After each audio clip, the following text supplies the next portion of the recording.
Hey everyone, my name is Taps, and September is here, and with it, the OMI token is on the rise. In this video, I wanted to highlight all the things that are coming in this month and just how big of a splash VeVe NFT collectibles will be in the upcoming marketplaces like OpenSea very soon. As always, if you're new to the channel, welcome to the community and feel free to subscribe. I'm a crypto, stock, and real estate investor, but never a financial advisor. So it's been a wild and emotional ride since February or March of this year, which is when a lot of us really hopped first into Ecomi or the OMI token, or really started buying VeVe collectibles. But let's recap real quick what happened, what's going to happen over the next 4 to 6 weeks, and why this month is going to be incredible. So no one really knew that much about VeVe and the app or the collectibles at the start of the year in January. And I actually hopped in February, and there was roughly around 5,000 users. There were plenty of collectibles, including the rarest ones, which was when I bought a reso, and it was fairly quiet. But then everyone caught on, and the price of the OMI token shot up. VeVe collectibles sold out just so fast. And now, just roughly a little over 6 months later, we went from 5,000 users to over 400,000 users. And everything has been sold out for the most part, almost every single drop. But what about the OMI token? Well, right now, the OMI token has seen better days, right? We've been waiting for it to make its big return back to some highs that we've seen when it first had the big run up. So as we can see in February, it was real cheap. A lot of zeros, and then everyone was catching on, and people started hopping in, and then we just saw huge buys that really shot the price up and went all the way to 0.013, just over a cent.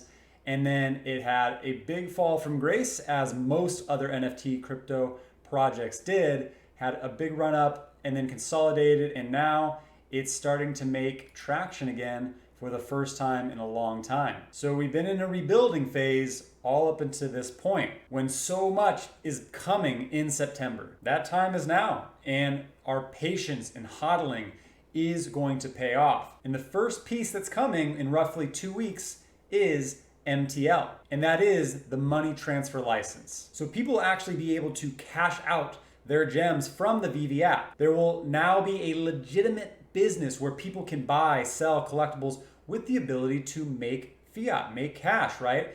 I know personally quite a few people who love the collectibles. They're like, so I can buy collectibles and sell collectibles for these gems, which burn OMI, which is cool, like they are OMI investors, but I can't actually pull the money out. I can only buy more collectibles.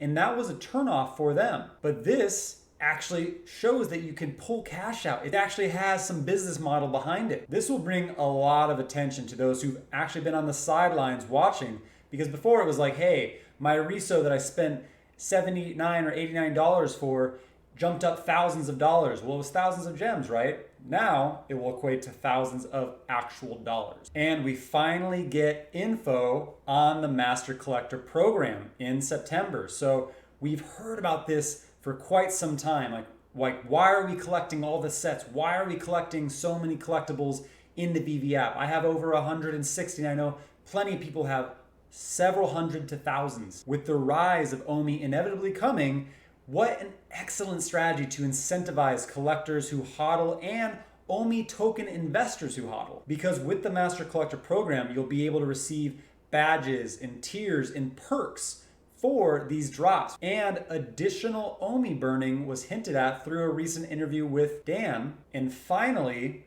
we know that staking comes with the Master Collector program. So once this is rolled out, that means that all of us who are sitting on millions of OMI are able to actually stake it, which gives us as hodlers much more incentive to keep hodling, because we know whatever price OMI ends up at this year, it's going to be vastly higher come 2024, 2025. So they're smart because they're able to retain users, incentivize those of us who really plan to make serious money by hodling to that timeline. And it feeds that inner collector of those who have an insatiable collecting mindset. And Dan in the last interview said that they have some big new licensors coming in September. We just saw a massive amount of success with Marvel Month, where we saw Spider-Man, animated Captain Marvel, Marvel Mighties, digital NFT comic books, where 250,000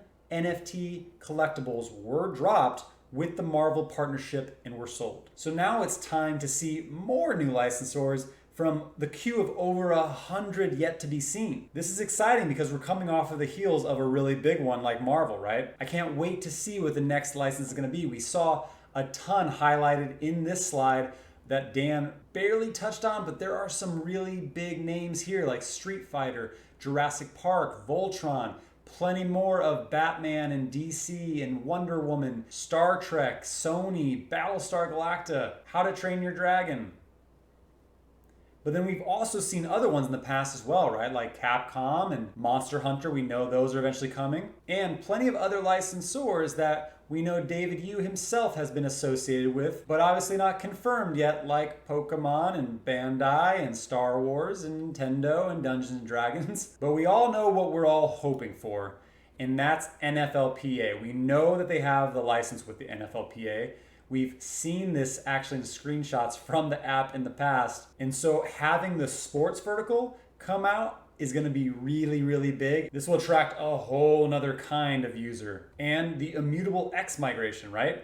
We're going from GoChain to Immutable X. Immutable has caught the attention of many in the crypto world as an impressive growing ecosystem layer 2 ETH solution that has a lot of hype around it, especially with their IMX token coming really soon. And now they have Ecomi. This will open up OMI to many more exchanges, which you can bet as one of the most mentioned coins in the NFT space on social media, and with a massive, passionate community behind them, we'll inevitably see quite a few. But I wonder what the next ones will be, and this will make it substantially easier for newer investors to join when it comes to the OMI token. As we know, setting up BitForex was not easy, but a lot of people do have KuCoin or Coinbase or Crypto.com or Kraken or Binance, or whatever we're going to end up seeing is going to be substantially easier for people to trade, buy, and sell OMI from one of these exchanges. But the other piece of Immutable X is that many of our collectibles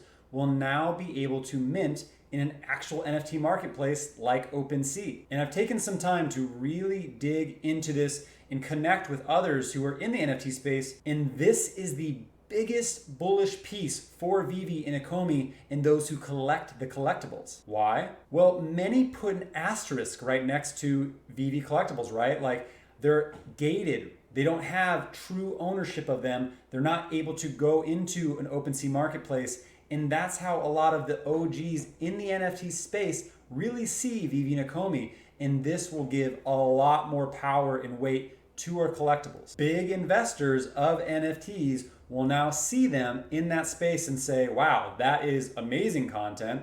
I absolutely want a Batman, and we'll snatch them up. But through OpenSea, not VeVe. And when you look at actual projects that have dropped, we know CryptoPunks, Bored Ape Yacht Club, Meebits. There are tons of these projects that have absolutely killed it, but VeVe's killed it as well, just not yet in an open marketplace. In fact, no other project in the entire crypto space has dropped even close to as many collectibles or content or NFTs that will hit OpenSea as VeVe. So shout out to Butt Thompson for this incredible spreadsheet. I broke it down and made some calculations to find out exactly how much money has been produced through just the drops, not even the marketplace, and how many total collectibles have dropped since their inception. And that comes out to 977,504 collectibles have dropped. And almost all of those have sold out in less than a year. Most NFT projects have roughly, 8,000 to 20,000. So even if there's only 30 to 50% of our collectibles that are able to put on OpenSea, that's a lot more than any other project out there. And another thing to add on that is a lot of people use VeVe who don't really know how to use a MetaMask. I've had to help several people get into NFTs and tell them how to look things up on Rarity Tools and use a MetaMask. And I bet a lot of VeVe users really have NFTs outside of VeVe. And that's because they're targeting that mass adoption, right? So they want people who don't really care about crypto, but they also want the people who care about crypto and NFTs. But of the people who will have access and know how to actually mint our collectibles in OpenSea and sell them, it'll probably be somewhere between 10 and 20%. So it won't be 450,000 that hit the OpenSea marketplace, but it could be somewhere around 20,000 to 45,000 that are very similar to projects. And we already know what they're worth in the VeVe app, but the content will really reflect a lot higher once in OpenSea is my guess. And shout out to Ecomi and VeVe for killing it, by the way, just on the drops. They have made $35 million on the total collectibles drop. That is separate from what has been transacted in the marketplace after. And a lot of people said, oh, but probably Marvel and DC, like those are too big of licensors. They won't allow Ecomi and VeVe to mint. But as we saw from this tweet, someone did say DC and Marvel will not make them interoperable as long as they don't get larger cut from the sales on all platforms. Ecomi responded, don't underestimate the big brands, friend. They see an opportunity here the same as everyone else. Besides, Immutable's contracts can support a wide range of transaction types. They wouldn't bother to respond if there wasn't something hidden in those details. So I am very bullish that we will be seeing DC, Marvel in OpenSea and the ability to use them as avatars, hopefully, in the VeVeverse. You could say, well, Taps, why do you think these will crush in OpenSea? Well, type in Batman, type in Captain America, type in any of the collectibles that are in VeVe, and tell me that there's better content in OpenSea. And there are some amazing artists. I'm not discounting what they do, but when it comes to any of the premium content that comes that's been rendered in VeVe, it stands out substantially. And what people have been spending substantial amounts of money has been lesser quality from just a substantial view. You can see this Batman sold for 2.5 ETH. I don't know the artist, so he could be a really influential artist. We can see this Joker sold for 2 ETH, and there just isn't a whole lot of content that's really been developed, and that's because of brand, IP, and licensing being king. I even saw that someone actually threw on a Jason Fabok Batman, just a picture of VeVe 6 months ago, and this got 322 views in OpenSea. That is a lot of eyes and much more than any collectible I've had in my personal collection. I even have an extremely rare one and it has 23 views over a month. And we know that VeVe has comic books, right? But look, people have actually turned NFT comic books in of rare Spider-Mans and they sold for 7 ETH, 5 ETH, 4 ETH, 3 ETH. I mean, if you have a super, super low mint on the comics, this is probably why they're shooting up in the marketplace right now, is because people know that these will do really well in OpenSea. There really is not a lot of content that really stands out for Marvel and DC in OpenSea. When I click into this amazing Spider-Man issue number 15 for 7 ETH that sold, it had 60 views in a year. That Jason Fabok Batman, which isn't even the most popular Batman in VeVe, not even close, had 322 views in half that time. But this is why a lot of people in the NFT space don't fully recognize Ecomi and VeVe yet. And to be candid, they're a major threat to a lot of these other projects out there, right? And they've invested in these projects. And no hate to other NFT projects because I have a lot of NFT projects in OpenSea. But if there isn't utility or something that's going to be long lasting, then your cheetah or penguin or whatever it is isn't going to last long unless it really, really stands out and has an incredible metaverse or, again, has some way to really stay relevant for a long period of time. So when these hit OpenSea as NFTs, people are going to lose their minds because they look amazing. You can use them in AR, obviously through the VeVe app. They're from the biggest brands and licensors in the world that everyone loves. And yes, there's a lot of mints, but again, a fraction of those will actually be seen on OpenSea because not everyone uses crypto or has a MetaMask or knows how to use OpenSea or how to mint. This is where VeVe Collectibles and Ecomi will really shine. After September, there's just more licensing, more artists, localization where the app will be available in multiple languages, more users, inevitably. Accessories will be coming to where you'll have like Supreme bands and Givenchy scarves and the ability to build out your vault into legitimate spaces. More verticals like sports and anime, and who knows what else. But it's all building up to the cherry on top, which will be eventually the VeVeverse, where we'll interact with each other, collect, buy, own land, play games, and grow in this incredible metaverse community. Last piece I want to share was one of our own Ecomi and VeVe creators, Wannabe Champ or WFX Champ, created some OMI Homie t-shirts and an Ecomi to the Moon shirt. These are dope. I have one on the way, but he said he would hook me up with a discount code. So if you would like to purchase one, I'll put the link in the bottom. Use TAPS10 as the code and you get a discount. I can't wait to rock this. As always, I hope you found my content valuable, and if so, please hit the like button and leave a comment down below. The likes and comments appease the algo overlords and help my channel to continue to grow. And if you haven't yet, please hit the subscribe button and notification bell for future content. That's it for today. I'm Taps. Thank you for your time, and happy trading.